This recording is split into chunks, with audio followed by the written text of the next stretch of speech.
Friends, welcome to our YouTube channel learn with NH. आज के शानदार वीडियो के अंदर हम दोस्तों रीट मेंस भर्ती परीक्षा से संबंधित आपका आईसीटी वाला जो टॉपिक दिया गया है, इसके अंतर्गत 180 क्वेश्चन जो है दोस्तों वो हम यहाँ पर सोल्व करने वाले हैं। तो जो भी विद्यार्थी रीट मेंस भर्ती परीक्षा की तैयारी कर रहे हैं, आप लोगों के लिए ये वीडियो काफ़ी ज़्यादा यूजफुल होने वाला है। यहाँ पर रीट मेंस भर्ती परीक्षा से संबंधित आईसीटी के हम लगभग 180 क्वेश्चन जो है ये 2 पार्ट के अंतर्गत सोल्व करने वाले हैं। कलाम एकेडमी की जो बुकलेट है इससे मैं आपको करवाने वाला हूं, तो ये काफ़ी इंपॉर्टेंट वीडियो आप लोगों के लिए हो जाएगा, तो इस वीडियो को आप जरूर देखिए। तो पहला सवाल आपके सामने है। पहला सवाल है, internet explorer is a type of. तो इंटरनेट अन्वेषक किसका प्रकार है, यानी इंटरनेट एक्सप्लोरर जो है ये आपका किसका प्रकार हो जाएगा, ब्राउजर का प्रकार यहां पर हो जाएगा। अगला सवाल है, वीडियो कॉन्फ्रेंसिंग को निम्न प्रकार के संचार में वर्गीकृत किया जा सकता है। तो वीडियो कॉन्फ्रेंसिंग जो होती है उसको किस प्रकार के संचार में वर्गीकृत किया जा सकता है, तो इसे ऑडियो विजुअल टू वे में यानी श्रव्य दृश्य दो तरफा में वर्गीकृत किया जा सकता है। अगला सवाल है आपका, निम्नलिखित में से कौन सा कंप्यूटर का एक प्रकार नहीं है। तो यहां पर कंप्यूटर का कौन सा एक प्रकार नहीं है, सिंपल सा सवाल है। Micro computer, mini computer, poly computer, main frame computer. तो माइक्रो होता है, मिनी होता है और मेन फ्रेम होता है। आपका पॉली कंप्यूटर यहां पर नहीं होता है, सी यहां पर आपका सही होगा। अगला सवाल देखिए, कंप्यूटरों के संबंध में निम्नलिखित में से कौन सा सही है। तो यहां पर कौन सा आपका सही हो जाएगा कंप्यूटर के संबंध में, तो 1 MB जो होता है ये आपका 1024 KB के बराबर होता है, तो यहां पर बी आपका सही हो जाएगा। कंप्यूटर की विशिष्ट विशेषता क्या है, तो कंप्यूटर की विशिष्ट विशेषता क्या हो जाएगी, स्पीड हो जाएगी, स्टोरेज हो जाएगा, एक्यूरेसी हो जाएगी। उपरोक्त सभी यहां पर आपका सही होगा। अगला सवाल देखिए, अंकगणितीय व तार्किक दोनों कार्य जिसमें किए जाते हैं वो है। तो अंकगणितीय और तार्किक यानी अर्थमेटिक और आपके लॉजिक ऑपरेशन जिसमें होते हैं वो आपका अर्थमेटिक लॉजिक यूनिट कहलाता है। ऑप्शन ए सही होगा। अगला सवाल है, कंप्यूटर ज्ञान उपयोगी है। तो कंप्यूटर ज्ञान जो है ये आपका किसके लिए उपयोगी है, तो ये लेबर्स के लिए, ट्रेवलर्स के लिए, टीचर्स के लिए, सबके लिए उपयोगी है। तो उक्त सभी के लिए यहां पर आपका सही होगा। अगला सवाल देखिए, कीबोर्ड की सबसे लंबी कुंजी कौन सी है। तो कीबोर्ड की अगर सबसे लंबी कुंजी आपसे पूछी जाए तो ये कौन सी हो जाएगी, आपकी स्पेस बार यहां पर हो जाएगी। अगला सवाल है, शिक्षा में सूचना संप्रेषण तकनीक की आवश्यकता क्यों है। तो शिक्षा में सूचना संप्रेषण तकनीक की जो है ये क्यों आवश्यकता है, शिक्षा की मांग की पूर्ति के लिए, विद्यार्थियों की आवश्यकता अनुसार विषय वस्तु प्रस्तुत करने के लिए, अध्ययन अध्यापन को अधिक सरल बनाने हेतु, उपरोक्त सभी। तो यहां पर अबव ऑल जो है वो बिल्कुल यहां पर सही होगा। अगला सवाल है, कंप्यूटर के मुख्य कार्य क्या है। तो कंप्यूटर का मुख्य कार्य क्या हो जाएगा, यहां पर data collection, data storage, data processing. तो यहां पर उपरोक्त सभी आपका सही होगा। अगला सवाल है, कंप्यूटर से संबंधित शब्दावली कौन सी है। तो कंप्यूटर से संबंधित शब्दावली आपकी software package, operating system, read only memory, सभी की सभी यहां पर संबंधित हो जाएगी। अगला सवाल देखिए, सूचना संप्रेषण तकनीक के मुख्य कार्य कौन से हैं। तो सूचना संप्रेषण तकनीक जो है इसके मुख्य कार्य कौन से यहां पर हो जाएंगे, ये आपसे पूछा गया है। सूचनाओं का संग्रह करना, सूचनाओं का संप्रेषण या हस्तांतरण, सूचनाओं का पुनरुत्पादन। तो यहां पर उपरोक्त सभी आपका बिल्कुल सही होगा। इसको इंग्लिश में याद रखना, कलेक्शन ऑफ इंफॉर्मेशन, कम्युनिकेट और transfer information, retrieval of information.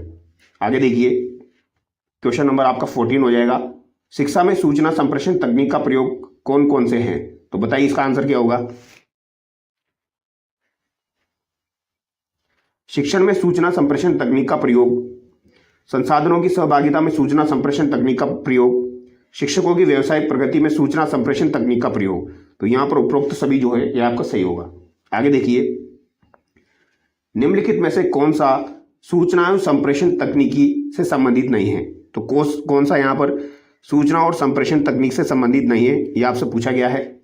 तो आपका लोकल एरिया नेटवर्क होता है, मेट्रोपोलियन एरिया नेटवर्क होता है और वाइड एरिया नेटवर्क होता है। OA यहां पर नहीं होता है, सी यहां पर आपका गलत हो जाएगा। अगला सवाल देखिए, वाईफाई से तात्पर्य है। तो आपका जो वाईफाई होता है इससे क्या तात्पर्य है, इससे तात्पर्य आपकी वायरलेस फिडेलिटी। बी यहां पर आपका बिल्कुल सही होगा। वाईफाई की फुल फॉर्म यहां पर पूछी गई है, वायरलेस फिडेलिटी।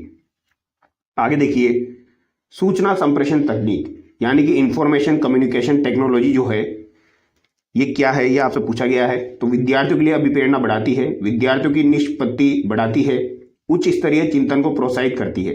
तो यहाँ पर उपरोक्त सभी आपका सही है, डी यहाँ पर आपका सही होगा।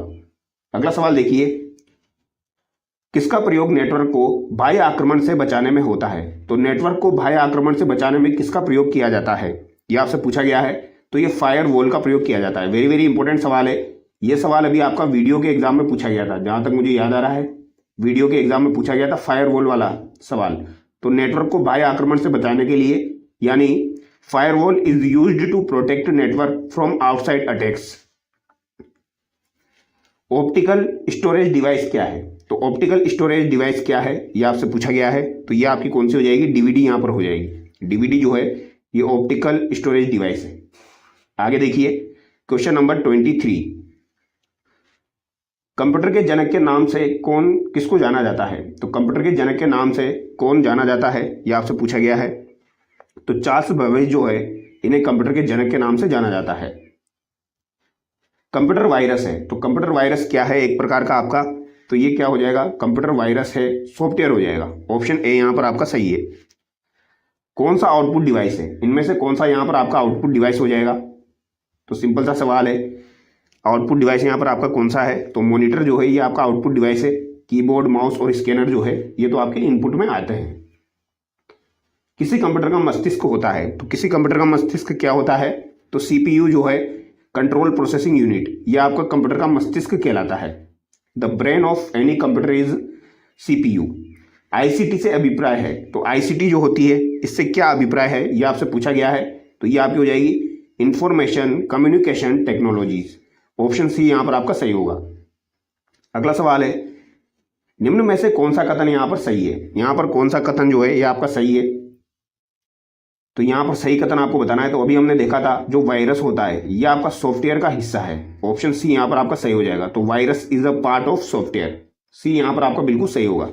क्वेश्चन नंबर 29 देखिए, ईमेल भेजने के लिए आपके पास होना चाहिए। तो ईमेल भेजने के लिए आपके पास क्या होना चाहिए? तो यहां पर आपके पास मोडेम और टेलीफोन लाइन होनी चाहिए, इंटरनेट कनेक्शन होना चाहिए, रिसीवर ईमेल एड्रेस भी होना चाहिए। तो उपरोक्त सभी यहां पर आपका सही होगा।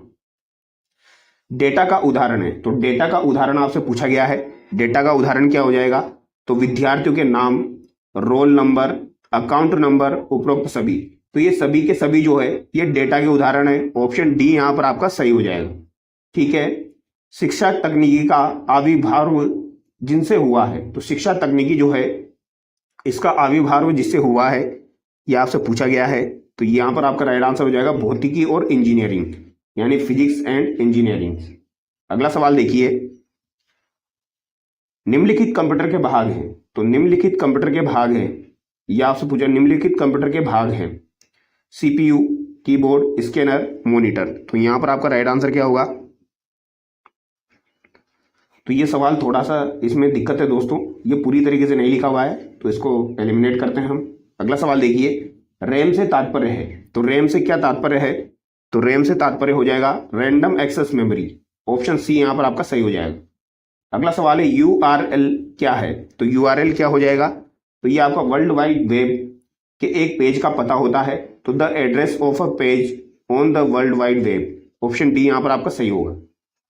अगला सवाल देखिए, क्वेश्चन नंबर आपका 35, इंटरनेट सेवा में प्रयुक्त शब्दों www का अर्थ है। तो www जो होता है इसका क्या अर्थ होता है? तो ये वर्ल्ड वाइड वेब यहां पर हो जाएगा, वर्ल्ड वाइड वेब। उपग्रह आधारित सूचना तकनीकी के द्वारा अंतःक्रिया स्थापित करने में दो तरफा की जाने वाली प्रक्रिया कहलाती है। तो ये आपकी क्या कहलाती है? ये टेली कॉन्फ्रेंसिंग यहां पर कहलाती है। ठीक है, ऑप्शन बी यहां पर सही होगा। कंप्यूटर की विशेषता है, तो कंप्यूटर की विशेषता यहां पर क्या हो जाएगी? तो परिशुद्धता, एक्यूरेसी हो जाएगी, वर्सेटिलिटी हो जाएगी, बहुउपयोगिता, स्पीड हो जाएगी। ऑल ऑफ दी अबव यहां पर आपका सही है। अगला सवाल है, class project computer literacy and studies in schools किस संस्थान द्वारा प्रारंभ किया गया? तो क्लास प्रोजेक्ट जो है ये किसके द्वारा प्रारंभ किया गया? एनसीईआरटी के द्वारा प्रारंभ किया गया है। What is ICT? आईसीटी क्या है? सूचना एवं संचार प्रौद्योगिकी आपकी क्या है, यह आपसे पूछा गया है। तो ये क्या हो जाएगी? तो प्रभावशाली सूचना की प्रक्रिया हो जाएगी, a process of effecting information. Option A यहां पर आपका सही है। अगला सवाल देखिए, सूचना प्रौद्योगिकी ये क्या कार्य है? तो सूचना प्रौद्योगिकी जो है इसके क्या कार्य यहाँ पर हो जाएंगे? तो इनका कार्य हो जाएगा सूचनाओं का संग्रह करना, सूचनाओं का संप्रेषण करना, सूचनाओं का प्रोसेसिंग करना। ऑप्शन डी यहाँ पर आपका सही होगा, यानी स्टोरेज हो जाएगा, इसके अलावा कम्युनिकेशन हो जाएगा सूचनाओं का, और प्रोसेसिंग हो जाएगी। क्वेश्चन नंबर 41 देखिए, शिक्षा में सूचना संप्रेषण तकनीक की आवश्यकता क्यों है? तो शिक्षा में आपकी सूचना संप्रेषण तकनीक की आवश्यकता किस वजह से है? तो ये शैक्षिक आवश्यकताओं की मांग हेतु भी है, प्रभावशाली अध्यापन हेतु है, विद्यार्थियों को प्रेरणा देने हेतु है। उपरोक्त सभी यहाँ पर आपका सही है। आगे देखिए, मुख्यतया शिक्षा में कंप्यूटर प्रयुक्त किया जाता है। तो मुख्यतया शिक्षा में कंप्यूटर प्रयुक्त किया जाता है, ये आपसे पूछा गया है। तो ये शोध उपकरण हेतु, research tools, teaching learning management tool, all of the above यहाँ पर सही है। श्रेष्ठ संप्रेषण के सिद्धांत है। तो श्रेष्ठ संप्रेषण के क्या सिद्धांत है, ये आपसे पूछा गया है। तो ये भी आपका इजी सा सवाल है, बताइए क्या हो जाएगा? तो यहाँ पर आपका राइट आंसर क्या होगा? सूचनाओं की स्पष्टता, सूचनाओं का प्रसारण, पर्याप्त सूचनाएं, उपरोक्त सभी। तो यहाँ पर भी उपरोक्त सभी आपका सही होगा। अगला सवाल देखिए, रोम के संदर्भ में निम्न में से कौन सा सही है? तो रोम के संदर्भ में निम्न में से कौन सा यहाँ पर आपका सही हो जाएगा? तो ये आपको बताना है। रीड ओनली मेमोरी यहाँ पर आपका सही होगा। रोम को क्या कहते हैं? रीड ओनली मेमोरी कहा जाता है। सही जोड़े का यहाँ पर चयन करना है। तो बताइए सही जोड़ा यहाँ पर आपका कौन सा हो जाएगा? तो शाब्दिक संप्रेषण, मौखिक एवं लिखित संप्रेषण, यानी वर्बल आपका communication and oral and written communication. तो यहाँ पर आपका राइट आंसर ऑप्शन ए होगा। जो शाब्दिक संप्रेषण होता है वो मौखिक और लिखित संप्रेषण होता है। अगला सवाल है आपका, निम्नलिखित में से कौन सा एक ऑपरेटिंग सिस्टम नहीं है? तो यहाँ पर कौन सा आपका ऑपरेटिंग सिस्टम नहीं है, यह आपसे पूछा गया है। तो फायरफॉक्स जो है यह आपका ऑपरेटिंग सिस्टम नहीं है। यूनिक्स, लिनक्स, आईबी मैक्स, ये आपके जो है ऑपरेटिंग सिस्टम के उदाहरण हैं। अगला सवाल देखिए, क्वेश्चन नंबर आपका 47, निम्न में से संप्रेषण प्रक्रिया का मुख्य भाग नहीं है। तो निम्न में से संप्रेषण प्रक्रिया का मुख्य भाग यहाँ पर कौन सा नहीं है, यह आपसे पूछा गया है। To send the message, to make the message, to test the message, to write the message. तो संदेश भेजना भी है, बनाना भी है, लिखना भी है, लेकिन जांचना यहाँ पर नहीं है। सी यहाँ पर आपका गलत हो जाएगा। अगला सवाल देखिए, सूचना एवं संप्रेषण तकनीक आईसीटी में सम्मिलित है। तो बताइए इसका राइट आंसर क्या होगा? तो आईसीटी में आपका इंटरनेट आ जाएगा, एजुकेशन, टेलीविजन आ जाएगा, ईमेल आ जाएगी। ऑल ऑफ द अबव यहाँ पर सही है। विद्युत मस्तिष्क के रूप में सर्वाधिक लोकप्रिय एवं ज्ञान को अद्यतन बनाने वाली सहायक सामग्री है। तो ज्ञान को अद्यतन बनाने वाली सहायक सामग्री आपकी कौन सी हो जाएगी? तो ये आपकी कंप्यूटर यहाँ पर हो जाएगी। निम्नलिखित में से कौन सी भाषा कंप्यूटर की नहीं है? तो यहाँ पर कौन सी भाषा कंप्यूटर की नहीं है? तो जावा होती है, कोबोल होती है, कोस्मो है और लोगो है। तो कोस्मो और लोगो में से आपकी कौन सी नहीं होती है? तो कोस्मो आपकी नहीं होती, लोगो भी आपकी होती है, कोस्मो नहीं होती है। जब कंप्यूटर पर कार्य कर रहे होते हैं तब कंप्यूटर प्रोग्रामों एवं सूचनाओं को एकत्रित करने के लिए स्मृति का प्रयोग करता है। उस स्मृति को निम्नलिखित में से क्या कहते हैं? तो उस स्मृति को क्या कहा जाता है? रैम कहा जाता है। ठीक है, रैंडम एक्सेस मेमोरी। संप्रेषण के तुल्यकालिक माध्यम है। तो संप्रेषण जो है इसके तुल्यकालिक माध्यम कौन सा है, ये आपको बताना है। तो यहां पर आपका चैट हो जाएगा, वीडियो कॉन्फ्रेंसिंग हो जाएगी, टेली कॉन्फ्रेंसिंग हो जाएगी। उपरोक्त सभी यहां पर आपका सही है। कंप्यूटर एक शिक्षक की तरह कार्य करता है। तो कंप्यूटर एक शिक्षक की तरह शिक्षण प्रणाली में कार्य करता है। ऑप्शन सी यहां पर आपका सही होगा, ट्यूटोरियल मोड में। अगला सवाल है, संकेत संप्रेषण के साधन है, मुख्य संकेतों में हम सम्मिलित कर सकते हैं। तो मुख्य संकेतों में हम क्या सम्मिलित कर सकते हैं? स्पोकन वर्ड, साइन और यहां पर गेस्चर यानी हाव भाव। तो उपरोक्त सभी यहां पर आपका सही है। निम्न में से कौन सा समूह सॉफ्टवेयर का है? तो इनमें से कौन सा समूह जो है ये आपका सॉफ्टवेयर का हो जाएगा?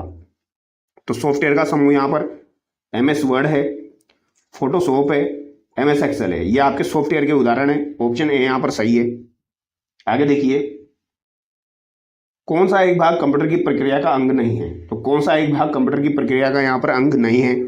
तो यहां पर आपका सेंट्रल प्रोसेसिंग यूनिट है, अर्थमेटिक लॉजिक यूनिट है, इनपुट है और यहां पर कंट्रोल यूनिट है। तो इनपुट यहां पर नहीं होता है, बाकी यहां पर आपका ABD जो है वो बिल्कुल सही दिया गया है। आगे देखिए, निम्न में से कौन सा समूह हार्डवेयर से संबंधित है? तो इनमें से कौन सा समूह जो है ये आपका हार्डवेयर से संबंधित है, ये आपको बताना है। ALU CPU मॉनिटर कीबोर्ड, तो यहाँ पर हार्डवेयर से संबंधित उदाहरण आपको बताना है, तो ये आपका हो जाएगा ALU CPU मॉनिटर कीबोर्ड, ये सभी के सभी आपके हार्डवेयर से संबंधित है। बेसिक कोबोल और आपकी फोस्टोन, पास्कल इत्यादि क्या है, तो ये तो आपकी प्रोग्रामिंग भाषाएं हैं। ऑप्शन ए यहाँ पर आपका सही होगा। ईमेल का पूरा नाम क्या हो जाएगा, तो इलेक्ट्रॉनिक मेल जो है वो इसका पूरा नाम यहाँ पर हो जाएगा। ऑप्शन सी यहाँ पर आपका सही है। आगे देखिए, प्रथम उच्च स्तरीय भाषा थी, तो प्रथम उच्च स्तरीय भाषा अगर आपसे पूछी जाए तो ये कौन सी आपकी हो जाएगी, तो ये फोटोन यहाँ पर हो जाएगी। सूचना और प्रौद्योगिकी में सम्मिलित है, तो सूचना और प्रौद्योगिकी में क्या सम्मिलित है आपकी, इंफॉर्मेशन एंड टेक्नोलॉजी में, तो इसमें आपके दोस्तों ऑनलाइन सीखना, एजुसेट के माध्यम से सीखना, वेब बेस्ड सीखना, उपरोक्त सभी यहां पर आपका सही होगा। आगे देखिए, इंटरनेट क्या है, तो इंटरनेट आपका क्या हो जाएगा, ये आपसे पूछा गया है, तो ये प्रोटोकॉल नेटवर्किंग यहां पर हो जाएगा। अगला सवाल है, संप्रेषण के लिए निम्नलिखित में से किसकी आवश्यकता नहीं है, तो संप्रेषण के लिए किसकी आवश्यकता यहां पर नहीं है, तो यहां पर आपके संप्रेषण दाता, संप्रेषण ग्राही और माध्यम की आवश्यकता है, लेकिन पाठ्यक्रम की यहां पर आवश्यकता नहीं है। आगे देखिए, संप्रेषण का सिद्धांत नहीं है, तो संप्रेषण का सिद्धांत यहां पर कौन सा नहीं है, तो यहां पर लैक ऑफ कम्युनिकेशन जो है ये संप्रेषण का सिद्धांत नहीं है। बाकी यहां पर आपके संप्रेषण के सिद्धांत है।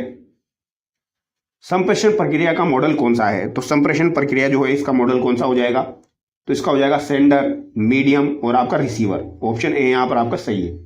आगे देखिए, क्वेश्चन नंबर 66, किसी विषय पर सर्वाधिक एवं अद्यतन सूचना किस स्रोत से प्राप्त होती है, तो किस स्रोत से प्राप्त होती है, इंटरनेट से प्राप्त होती है। प्रभावशाली संप्रेषण की क्यों आवश्यकता है, प्रभावशाली संप्रेषण जो है इसकी क्यों आवश्यकता है, ये आपसे पूछा गया है, यह महत्वपूर्ण सवाल है। प्रभावशाली शिक्षण हेतु विद्यार्थियों द्वारा विषय सामग्री स्पष्ट हो सके, एक दूसरे को समझ सके, उपरोक्त सभी यहां पर आपका सही है। संप्रेषण क्या नहीं है, तो संप्रेषण आपका क्या नहीं है यह आपको बताना है। तो संप्रेषण जो है यह आपका जिसमें भावनाओं का संप्रेषण करने हेतु किसी भी माध्यम का सहारा नहीं लिया जाता है। ऑप्शन सी यहां पर आपका जो है संप्रेषण में नहीं आता है। सैटेलाइट इंस्ट्रक्शनल टेलीविजन एक्सपेरिमेंट कब शुरू किया गया, तो ये आपका कब शुरू किया गया, तो ये 1 अगस्त 1975 को शुरू किया गया था। आईसीटी सह शिक्षण विधि प्रयुक्त करने पर, तो आईसीटी सह शिक्षण विधि प्रयुक्त करने पर अध्यापक की भूमिका सुविधा प्रदाता के रूप में रहेगी। ऑप्शन सी यहां पर आपका सही होगा। अगला सवाल देखिए, डीएनएस पद का तात्पर्य है, तो डीएनएस का जो पद होता है इसका क्या तात्पर्य है, तो डोमेन नेम सिस्टम इसको कहते हैं हम डीएनएस को। भारत द्वारा शिक्षा हेतु समर्पित उपग्रह कौन सा है, तो शिक्षा को समर्पित उपग्रह कौन सा हो जाएगा, तो ये आपका एड्यूसेट हो जाएगा, एजुकेशन सेट। कौन सा मर्दुल उपागम का हिस्सा नहीं है, तो मर्दुल उपागम का हिस्सा यहां पर कौन सा नहीं है, तो यहां पर मानचित्र जो है यह आपका मर्दुल उपागम का हिस्सा नहीं है। स्लाइड्स है, फिल्म स्ट्रिप्स है, मोशन पिक्चर है, यानी कि मर्दुल उपागम मतलब हो जाएगा आपका सॉफ्टवेयर टेक्नोलॉजी। आगे देखिए, संप्रेषण चक्र का सही स्वरूप कौन सा है, तो संप्रेषण चक्र जो होता है इसका सही स्वरूप है आपका प्रेषक, संदेश, ग्रहीता, प्रतिपुष्टि। ए यहां पर आपका सही है। संप्रेषण का कार्य है, तो संप्रेषण का कार्य यहां पर क्या हो जाएगा भैया, तो ये हो जाएगा motivation, sharing of information, education and training, all of the above. संप्रेषण के दौरान कौन सी मनोवैज्ञानिक बाधा नहीं है, तो संप्रेषण के दौरान कौन सी आपकी मनोवैज्ञानिक बाधा नहीं है, तो wrong perception, excess worried, incomplete curiosity या प्रीवियस लर्निंग, यानी गलत प्रत्यक्षीकरण, जरूरत से अधिक चिंता, अपूर्ण जिज्ञासा, पूर्व अधिगम। तो यहां पर पूर्व अधिगम जो है ये आपका नहीं है। सॉफ्टवेयर तकनीकी के प्रतिपादक कौन है, तो सॉफ्टवेयर तकनीकी जो है इसके प्रतिपादक आपके कौन हो जाएंगे, तो ये आपके BF स्किनर यहां पर हो जाएंगे, BF स्किनर यहां पर आपके हो जाएंगे। अगला सवाल देखिए, कौन प्रणाली की मूलभूत पैरामीटर नहीं है, तो प्रणाली का मूलभूत पैरामीटर यहां पर कौन सा नहीं है ये आपको बताना है। तो यहां पर आपका इनपुट है, प्रक्रिया है, आउटपुट है, मशीन यहां पर नहीं है। विद्यार्थियों में संप्रेषण का अभिप्राय है, तो विद्यार्थियों में जो आपका संप्रेषण यानी कम्युनिकेशन है उसका क्या अभिप्राय है, तो ये हो जाएगा आपका विचारों का आदान प्रदान। 2 या 2 से अधिक व्यक्तियों के मध्य तथ्यों, विचारों, मतों तथा भावनाओं का आदान प्रदान आपका क्या कहलाता है, तो ये आपका क्या कहलाएगा भैया, तो ये आपका कम्युनिकेशन यानी कि संप्रेषण कहलाता है। शैक्षिक तकनीकी जिसका उद्गम भौतिक विज्ञान एवं अभियांत्रिकी से है। तो भौतिक विज्ञान और अभियांत्रिकी से है, तो ये कौन सा आपका हो जाएगा? तो ये आपको बताना है। यहाँ पर आपके ऑप्शन दिए गए हैं, शैक्षिक तकनीकी प्रथम 1, शैक्षिक तकनीकी द्वितीय, कठोर उपागम, मृदु उपागम। तो ये नीचे दिए गए कोड के अनुसार आपको बताना है। तो शैक्षिक तकनीकी प्रथम 1 और यहाँ पर कठोर उपागम आपका हो जाएगा। तो यहाँ पर आपका ऑप्शन सी जो है वो सही है। आगे देखिए, कक्षा कक्ष में संप्रेषण के विभिन्न स्वरूप कौन से हैं? तो कक्षा कक्ष में संप्रेषण के विभिन्न स्वरूप आपके हो जाएंगे लिखित, मौखिक, सांकेतिक। उपरोक्त सभी यहां पर हो जाएंगे। आगे देखिए, निम्न में से कौन सा एक एप्लीकेशन सॉफ्टवेयर नहीं है? तो कौन सा यहां पर एक एप्लीकेशन सॉफ्टवेयर नहीं है? तो यहां पर आपका विंडोज 7 जो है ये आपका एक एप्लीकेशन सॉफ्टवेयर नहीं है। बाकी यहां पर आपके एप्लीकेशन सॉफ्टवेयर हो जाएंगे। आगे देखिए, निम्नलिखित में से कौन सा कंप्यूटर हार्डवेयर को चलाता है और अन्य सॉफ्टवेयर चलाने के लिए एक मंच के रूप में कार्य करता है? तो यहां पर आपका राइट आंसर हो जाएगा ऑपरेटिंग सिस्टम। एक आउटपुट डिवाइस का उदाहरण है, तो आउटपुट डिवाइस आपका कौन सा हो जाएगा? प्लॉटर यहां पर हो जाएगा। प्रिंटर, प्लॉटर जो है ये आउटपुट डिवाइस के उदाहरण है। निम्न में से कौन सी कंप्यूटर सिस्टम की एक सीमा है, यानी लिमिटेशन है? तो कौन सी सीमा यहां पर हो जाएगी? तो बुद्धि का अभाव, यानी लैक ऑफ इंटेलिजेंस हो जाएगी। निम्न में से कौन सा एक सिस्टम सॉफ्टवेयर है? तो सिस्टम सॉफ्टवेयर यहां पर आपका कौन सा हो जाएगा? तो ये आपका विंडोज 7 हो जाएगा। अगला सवाल है, मेन फ्रेम कंप्यूटर बहुत सस्ते, चीप है, इस कथन का उत्तर निम्न विकल्पों में से चुने। तो सही या गलत? तो ये आपको बताना है। तो ये बात आपकी गलत हो जाएगी। अगला है आपका, कौन सा कंप्यूटर वर्गीकरण नहीं है? तो कौन सा कंप्यूटर वर्गीकरण यहां पर नहीं है? मेन फ्रेम है, मैक्स फ्रेम है, इसके अलावा यहां पर मिनी फ्रेम है, यहां पर आपका मिनी लिखा हुआ है, नोटबुक है। तो यहां पर आपका जो है ये मैक्स फ्रेम नहीं होता है, बी यहां पर आपका सही है। तो यहां पर ये 90 क्वेश्चन हमने सोल्व किए हैं। अगले 90 क्वेश्चन हम अगले वीडियो में डिस्कस करेंगे। अगर आपको वीडियो अच्छा लगा है तो वीडियो को लाइक करें और चैनल को सब्सक्राइब करें। Thank you so much.